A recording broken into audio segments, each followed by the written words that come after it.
In the early 80s, writer-director Richard Jefferies had just finished working on his first feature, the horror film Blood Tide. The production was an absolute nightmare and was such a disaster he almost quit the industry. After returning home, he was so filled with anger, he sat down and wrote a very nasty screenplay. He filled it with all the bile and animosity he had over Blood Tide and called it The Vagrant. He was looking in the paper one day and saw an ad that was asking for screenplays with the potential to be turned into movies. He sent in a copy of The Vagrant. A short while later, he received a phone call from a gentleman named William Wesley. He told him that because of the ad, he got piles of screenplays, and his was by far the best one. The two met and discussed making The Vagrant. Wesley had no money at the time, and no clear plan of how to acquire said money, so Jefferies declined the offer. After not hearing from him for a while, Jefferies figured that was that and moved on. Meanwhile, Wesley was still looking to make some sort of film. He decided on horror because he was a fan of the genre, and, as is often said, it's usually the easiest, cheapest, and most profitable of the genres. Wesley was a cameraman in the Army and a seasoned documentary filmmaker. While he enjoyed that, what he wanted to do was move into narrative filmmaking. At the time in the early 80s, horror films were the hottest commodity they had been for a while. With franchises like Friday the 13th and Halloween having huge box office returns, horror films were flooding the market to cater to a ravenous audience. Wesley wanted to make a low-budget monster film, but wanted to use a monster that was unique. He searched around and found one that hadn't been done before: Scarecrows. There was a made-for-TV film called Dark Night of the Scarecrow, but that was quite different from what he wanted to do. A Scarecrow-themed horror film with guys in rubber suits seemed like a solid and fun idea. He worked with the concept and tried to figure out who would be the protagonist. Who is the natural enemy of the Scarecrow? Well, obviously, crows. Aside from birds, what are crows? Thieves wearing all black. So he decided to make the film about a group of thieves who were involved in a botched heist and run into a group of murderous scarecrows. The screenplay was written with the temporary name of Old MacDonald's Farm, but was changed to Evil Stalks. He shopped his idea around without too much luck. At the time, he moved to Florida and was looking for funding for the production. One day, he was in the office of car dealer Ted Vernon. Vernon asked what he did, and Wesley told him he made movies and was looking for $150,000 for his current project. Vernon opened a safe behind him that was filled with money and guns. He pulled out a stack of cash and offered to fund the film in exchange for a role for himself and his dog Dax. Wesley agreed and was off. He called up Jefferies, hoping he could help with the script. Wesley felt confident with the overall structure of the script, but needed help to punch up the dialogue.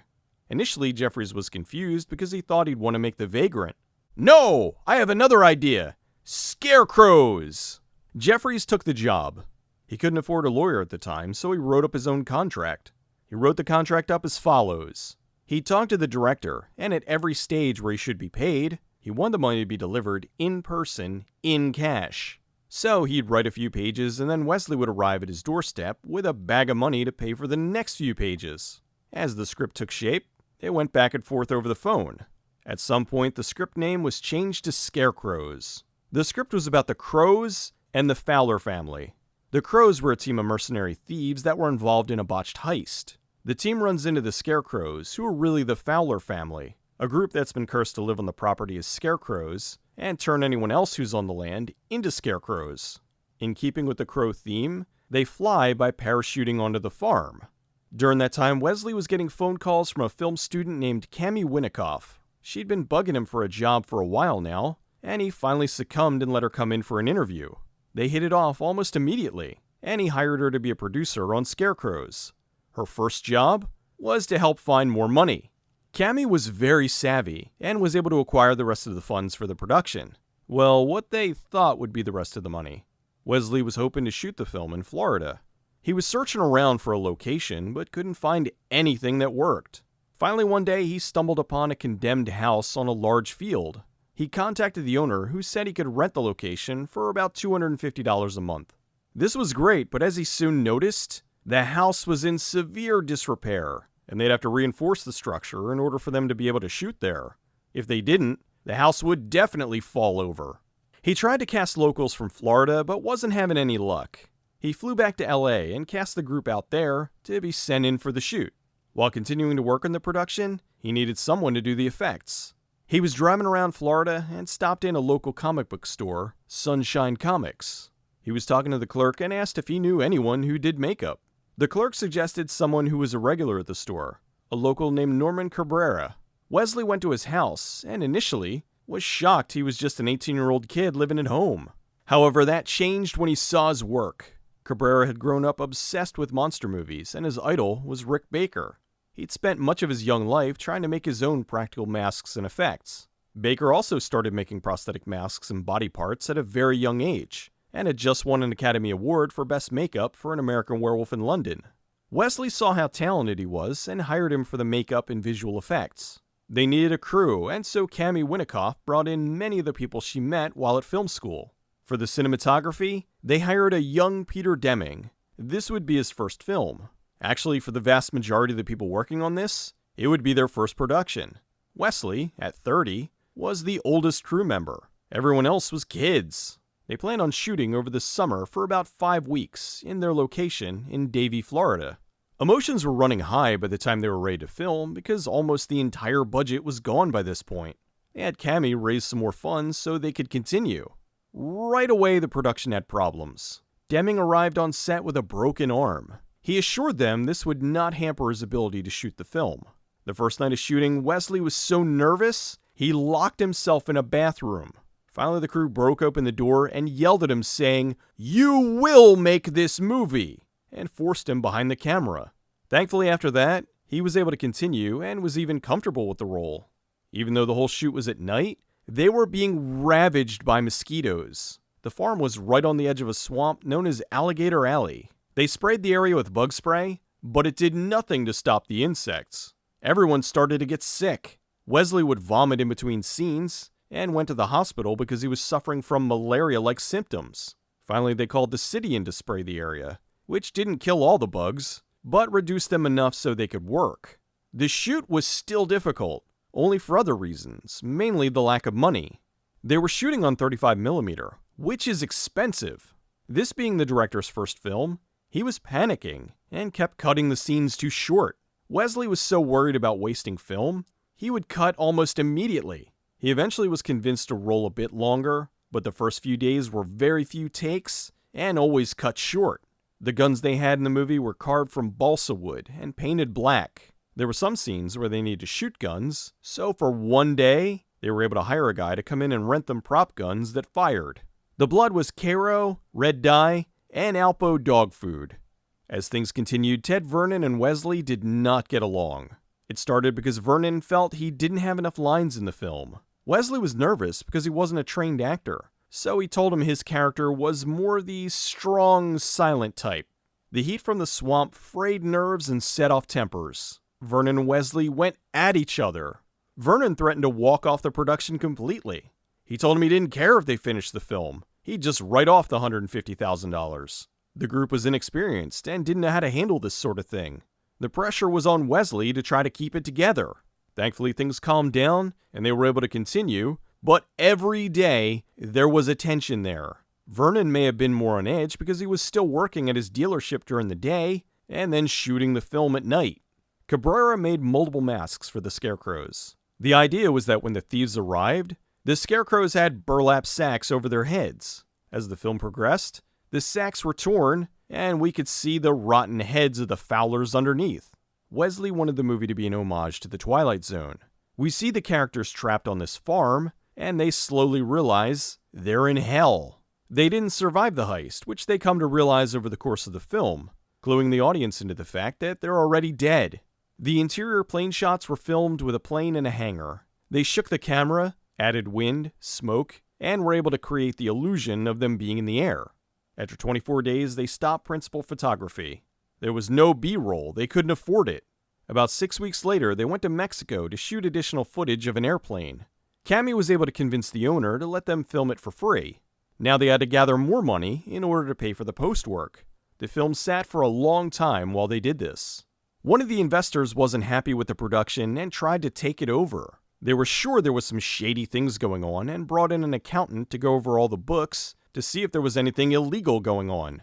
They had a full audit, and much to the investors' dismay, there wasn't a single fraudulent thing that could be found. The books were clean and they had to back off. The team was able to gather enough money to continue. However, the film and its creators almost ceased to exist. Wesley and Winnikoff were taking the footage to LA to edit in a lab there and do the post-work. They were exhausted and accidentally went to the wrong airport, so they missed their flight. This seemed terrible at the time, but it ended up being incredibly lucky that they missed it. On August 2nd, 1985, Delta Airlines Flight 191, the plane they were supposed to be on, encountered a microburst and crashed about a mile short of the runway. The crash killed 137 people and injured 28 others. Everyone who was in the section the filmmakers were supposed to be sitting in had perished. The crash resulted in the longest aviation trial in American history, lasting 14 months from 1988 to 1989. The crash was dramatized in the made-for-TV movie Fire and Rain. Understandably shaken by the event, the duo returned to LA to finish the film. Editing and post-work took a long time. Wesley edited the film himself. The night vision was just a green filter they put on in post. Wesley said the first cut of the film was terrible. He had so much of the story running in his head, but once he saw it playing out, he realized there were long scenes of nothing. Characters doing things with no dialogue, and the whole thing felt empty. He contacted Jeffries and asked if he could write some additional dialogue for the characters that they could record and dub in. The problem was, he didn't have any money to pay him, so Jeffries declined. Wesley wrote some additional dialogue for the characters, which he dubbed in to make it sound like they were talking to each other through communicators. It filled in the background and made the film feel less empty. They sent the film out for a rating and it came back with an X for violence. With the quick rise of popularity in horror films, the MPAA had become more restrictive in their ratings. Wesley recut the film and was able to get it down to an R. Now with everything finished, it's estimated the film cost around $425,000. With the film finished, they looked for a distributor. It was picked up by Manson International Pictures. They premiered it at the Cannes Film Festival, and everyone was excited. The studio had actors running around in Scarecrow costumes to get the audience hyped. Things seemed to be looking up, until several months later when Manson went bankrupt before the film could be sent to theaters. Manson's assets were sold off, and the film ended up at MCEG Virgin VSI. They released the film on VHS in 1988, 3 years after it was finished. Since there were 2 cuts of the film, the studio released both an R and unrated cuts. It sold very well, probably because of how they marketed it.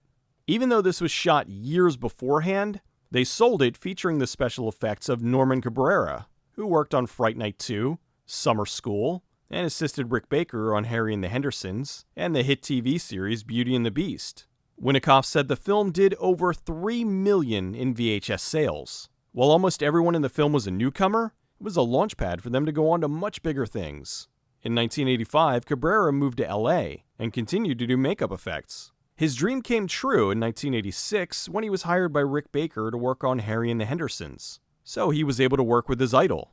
Cabrera continued to work with Baker on Gremlins 2, Gorillas in the Mist, and moved on to KNBFX, where he's been for the past few decades.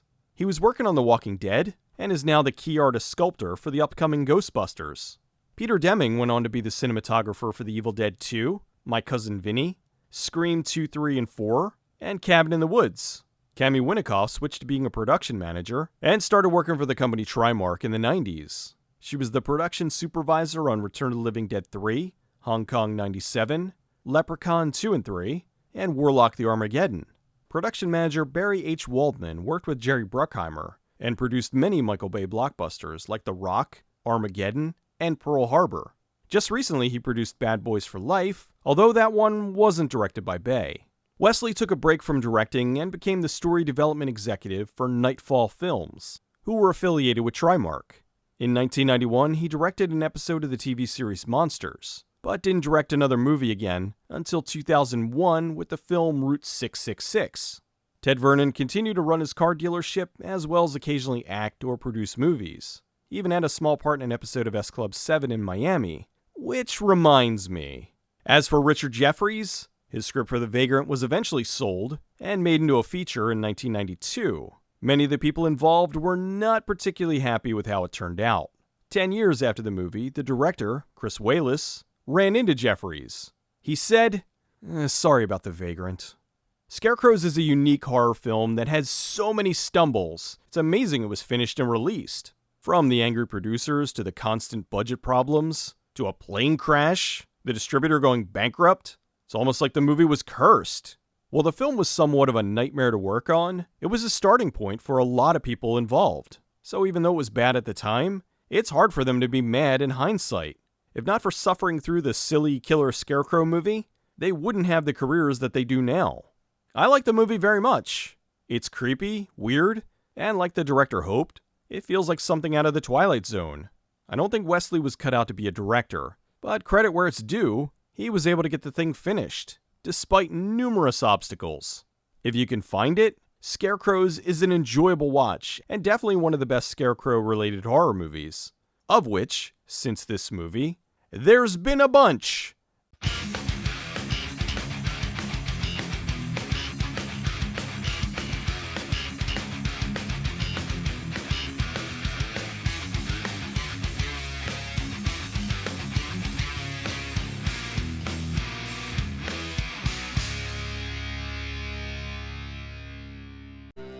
What's the matter, Kari?